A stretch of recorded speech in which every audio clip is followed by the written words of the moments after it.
Assalamualaikum warahmatullahi wabarakatuh. Perkenalkan, kami dari kelompok 1 yang beranggotakan Salsabila Yasinta Nurliasari, Ahmad Yusfani Saputra, Holi Satunisa, Al-Hikmi Muhammad Akwam, Era Erik Erika, Soni Ade, dan Emma Syarifah.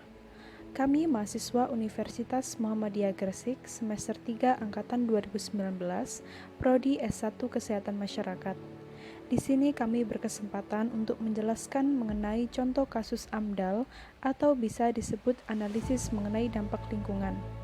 Pengertian AMDAL menurut Peraturan Pemerintah Nomor 27 Tahun 1999 yang berbunyi bahwa pengertian AMDAL adalah suatu kajian dari suatu dampak besar serta penting untuk melakukan pengambilan keputusan suatu usaha atau juga kegiatan yang direncanakan di dalam lingkungan hidup yang diperlukan bagi suatu proses pengambilan keputusan mengenai penyelenggaraan usaha atau juga kegiatan. AMDAL adalah suatu analisis yang melingkupi berbagai macam faktor seperti fisik, kimia, sosial ekonomi, biologi, dan sosial budaya. Alasan mengapa diperlukannya AMDAL ialah untuk diperlukannya suatu studi kelayakan dikarenakan di dalam undang-undang dan juga peraturan pemerintah dan untuk menjaga lingkungan dari suatu operasi proyek kegiatan industri atau juga kegiatan-kegiatan lainnya yang dapat menyebabkan terjadinya kerusakan lingkungan.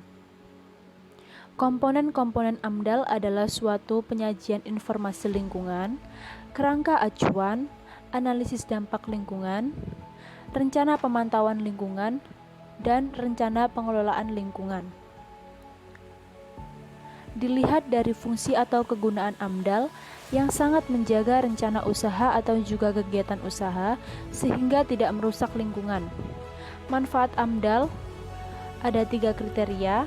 Yang pertama yaitu manfaat AMDAL bagi pemerintah, yakni mencegah dari pencemaran dan juga kerusakan lingkungan, menghindarkan terjadinya suatu konflik dengan masyarakat, menjaga agar pembangunan tersebut sesuai terhadap suatu prinsip pembangunan yang berkelanjutan, dan juga perwujudan mengenai tanggung jawab pemerintah di dalam pengelolaan lingkungan hidup. Yang kedua, manfaat AMDAL bagi pemrakarsa, yakni menjamin adanya suatu keberlangsungan usaha, menjadi suatu referensi untuk peminjaman kredit, interaksi atau bersosial yang saling menguntungkan dengan masyarakat sekitar untuk dapat bukti ketaatan hukum. Dan yang terakhir, manfaat AMDAL bagi masyarakat, yakni mengetahui sejak dari awal dampak terjadinya dari suatu kegiatan, melaksanakan dan juga menjalankan kontrol, dan juga terlibat pada suatu proses pengambilan keputusan. Tujuan AMDAL. Tujuan utama AMDAL adalah untuk menjaga dengan kemungkinan terjadinya dampak dari suatu rencana usaha atau juga kegiatan. Tujuan AMDAL adalah suatu penjagaan dalam rencana usaha atau juga kegiatan agar tidak memberikan suatu dampak buruk bagi lingkungan sekitar.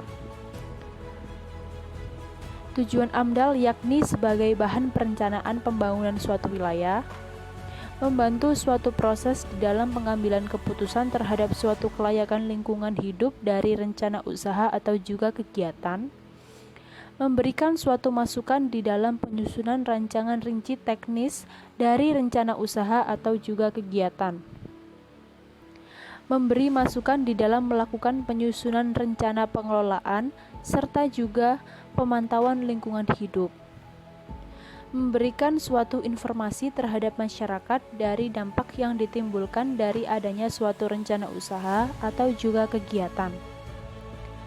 Tahap pertama ialah dari rekomendasi mengenai izin usaha sebagai scientific dokumen dan juga legal dokumen. Dan yang terakhir sebagai izin kelayakan lingkungan. Di pembahasan kali ini, kami membahas kasus TPA Bantar Gebang yang ada di Bekasi. TPA Bantar Gebang memang terkenal karena adanya tempat pembuangan sampah terpadu, atau yang bisa disebut dengan TPST. Tempat ini dianggap sebagai tempat pembuangan sampah terbesar di dunia.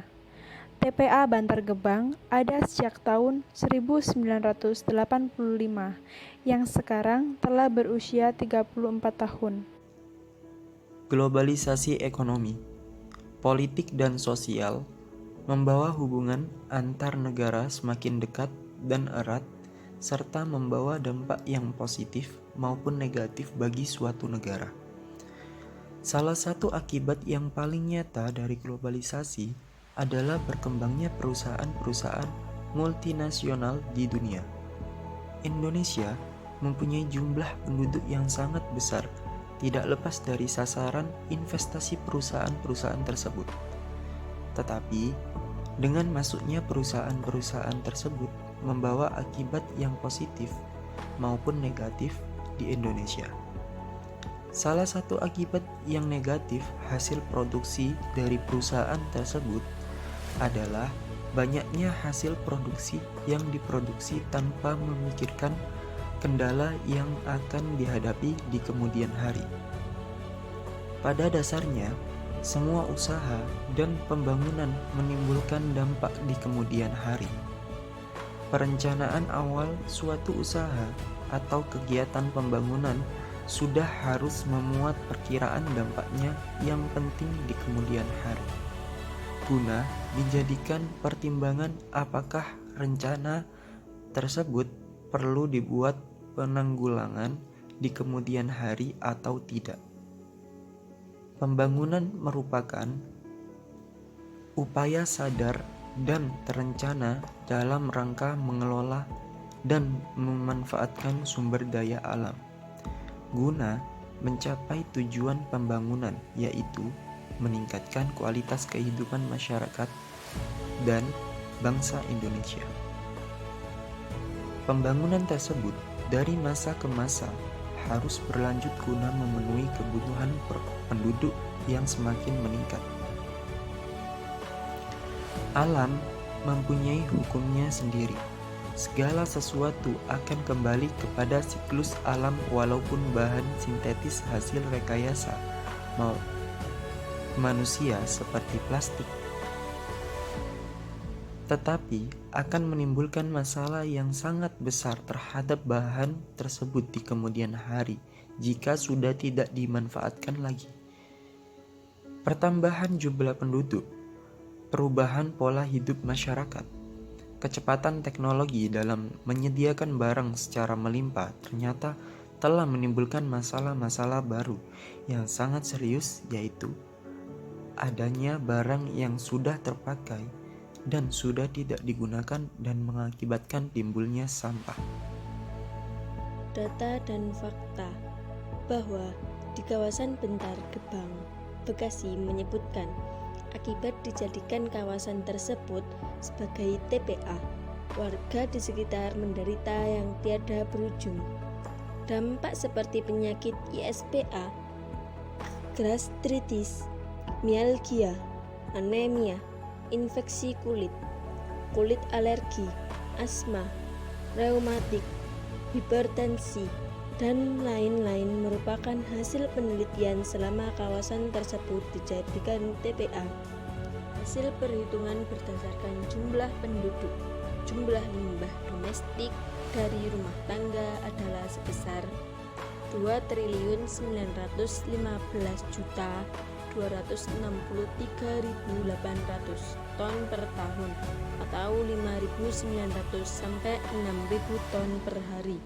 Lumpur dari septic tank sebesar 60.363,41 ton per tahun dan yang bersumber dari industri pengolahan sebesar 8.206.824,03 ton per tahun. Penanganan kebersihan di wilayah DKI Jakarta dilaksanakan oleh Dinas Kebersihan DKI Jakarta dengan jumlah sarana dan prasarana yang terdiri dari tong sebanyak 737 buah atau efektif 701 buah, alat-alat besar 128 buah, efektif 121 buah, kendaraan penunjang 107 buah, efektif 94 buah. Sarana pengumpul atau pengangkutan sampah dari rumah tangga, gerobak sampah 5.829 buah, gerobak celeng 1.930 buah, galvanis 201 buah. Sampah yang diangkut dari lokasi penampungan sementara atau LPS akan diolah di tempat pemusnahan akhir atau TPA. TPA yang sekarang adalah TPA Bantar Gebang, Bekasi dengan luas yang direncanakan 108 hektar. Status tanah adalah milik Pemda DKI Jakarta dan sistem pemusnahan yang dilaksanakan adalah sanitary landfill. Luas tanah yang sudah dipergunakan sebesar 85%. Sisanya kurang lebih 15% diperkirakan dapat menampung sampah sampai tahun 2004. Sehingga Pemda DKI Jakarta saat ini sudah mencari alternatif lain sistem penanganan sampah melalui kerjasama dengan pihak swasta. Akibat operasional yang tidak sempurna, maka timbul pencemaran terhadap badan air di sekitar LPA dan air tanah akibat limbah serta timbulnya kebakaran karena terbakarnya gas metan.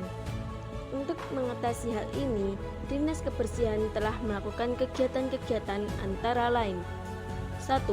Menambah fasilitas unit pengolahan limbah dan meningkatkan efisiensi pengolahan sehingga kualitas limbah memenuhi persyaratan untuk dibuang.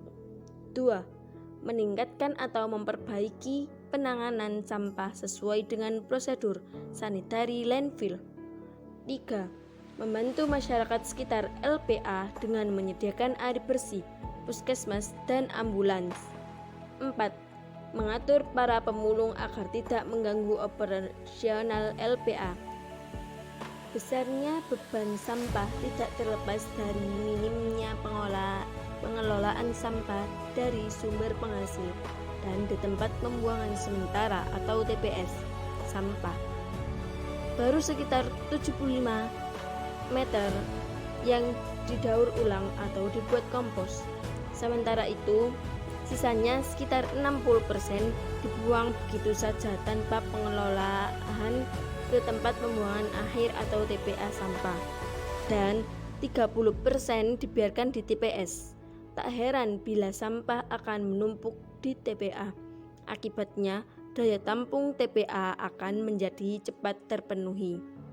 Kemudian masuk ke poin keempat, yakni analisa. Yang pertama, dampak sampah terhadap lingkungan dan masyarakat.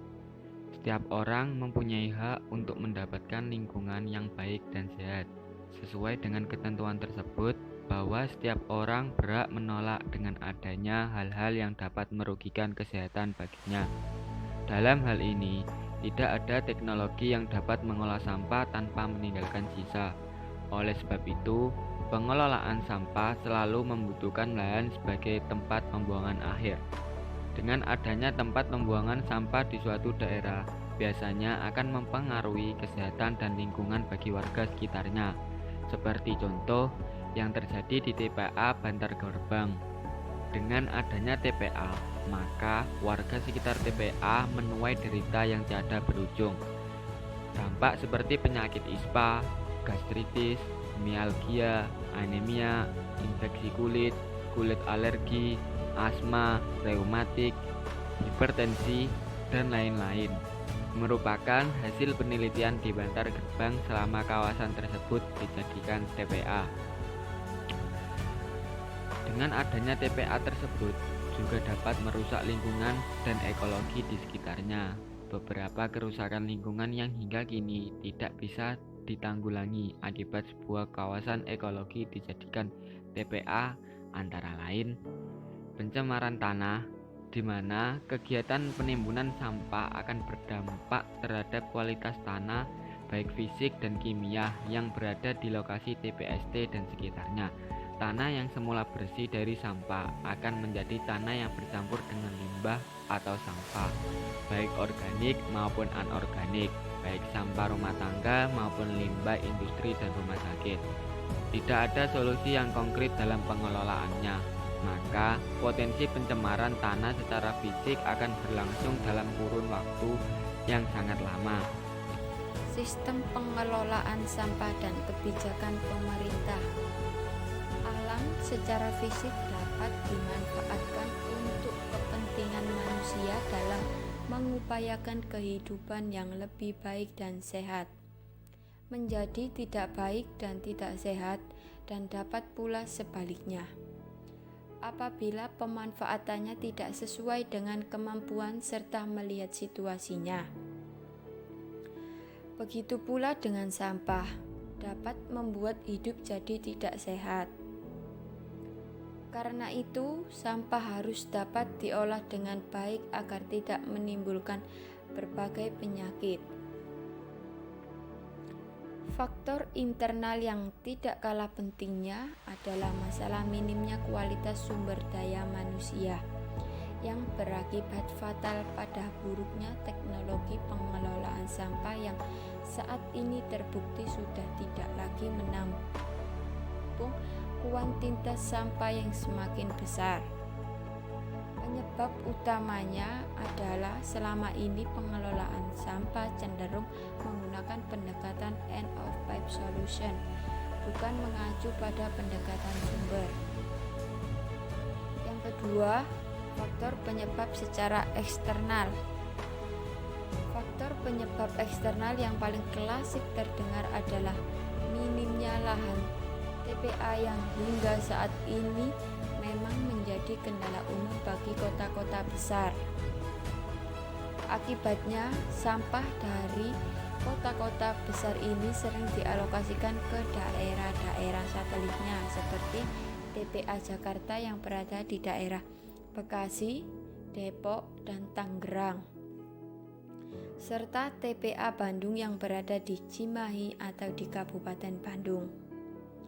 Alasan eksternal lainnya yang kini santer terdengar di media sosial adalah aksi penolakan keras dari warga sekitar TPA yang merasa sangat dirugikan dengan keberadaan TPA di wilayahnya. Salah satu kelemahan pengelolaan sampah di TPA adalah masalah minimnya kualitas sumber daya manusia yang berakibat fatal pada buruknya teknologi pengelolaan sampah yang saat ini terbukti sudah tidak lagi mampu menampung kuantitas sampah yang semakin besar. Penyebab utamanya adalah selama ini pengelolaan sampah cenderung menggunakan pendekatan end of pipe solution, bukan mengacu pada pendekatan sumber. Selanjutnya, secara umum, pemerintah daerah dalam menanggulangi masalah sampah seharusnya mempunyai rencana pengelolaan lingkungan hidup yang baik bagi warga sekitar, di mana dalam menyusun pengelolaan lingkungan ada 3 faktor yang perlu diperhatikan dan tidak dapat dipisahkan, yaitu A. Siapa yang akan melakukan pengelolaan lingkungan dan pengelolaan lingkungan apa yang harus dilakukan. B. Sesuai dengan dampak yang diduga akan terjadi, maka akan ditetapkan cara pengelolaan yang bagaimana yang akan dilakukan atau teknologi apa yang akan digunakan agar hasilnya sesuai dengan baku mutu yang telah ditetapkan pemerintah. C. Karena berbagai institusi termasuk pemilik proyek yang akan melakukan pengelolaan lingkungan hidup secara terpadu, maka teknologi yang akan digunakan tergantung pada kemampuan biaya yang akan dikeluarkan, terutama kemampuan dari pemilik proyek sebagai sumber pencemar. Selanjutnya, permasalahan umum yang terjadi pada pengelolaan sampah kota di TPA, khususnya kota-kota besar, adalah adanya keterbatasan lahan, polusi, masalah sosial, dan lain-lain. Karena itu, pengelolaan sampah di TPA harus memenuhi persyaratan sebagai berikut. Yang pertama, memanfaatkan lahan yang terbatas dengan efektif. Yang kedua, memilih teknologi yang mudah dan aman terhadap lingkungan. Yang ketiga, memilih teknologi yang memberikan produk yang bisa dijual dan memberikan manfaat sebesar-besarnya bagi masyarakat.